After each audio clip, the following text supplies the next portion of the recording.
If you want to quit pulling off, you need to look at these things.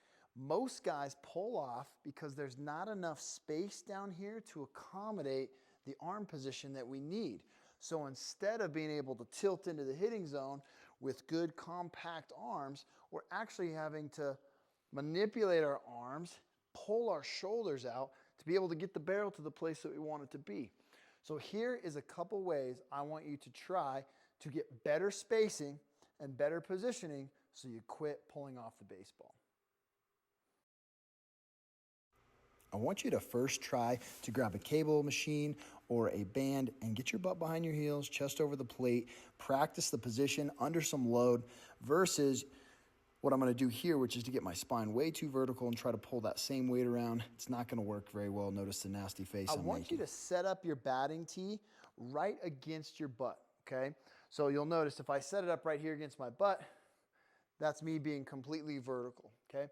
So what I want you to do once you have this position is I want you to kind of sink down a little bit and I want you to slide those feet forward just a little bit this way, and that's going to help put the butt behind the heels.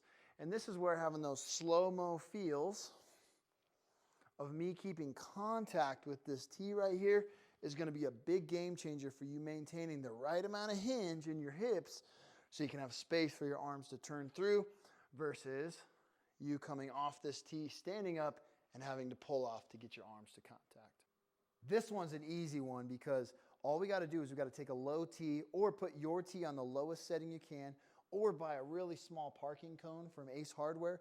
We're going to take our top hand only and work ourselves down to that down and away pitch.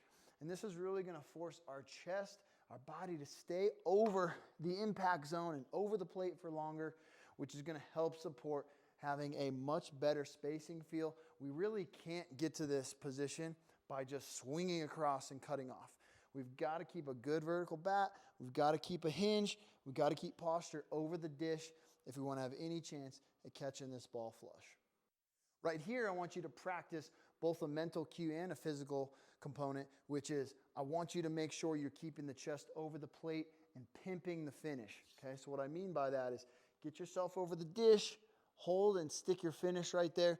It should feel like your chest is pointed down at the ground in front of the plate right there after you swing. You're taking your best swing, boom. I'm really sticking my finish. A lot of guys I cue up on this to go power oppo ground ball because that's the feeling we want to get. If we're struggling with pulling off and we're not staying closed long enough and we're losing power because of it, let's see how long we can stay on the ball. Let's go power oppo ground ball, and let's really keep our chest over the dish as long as we can.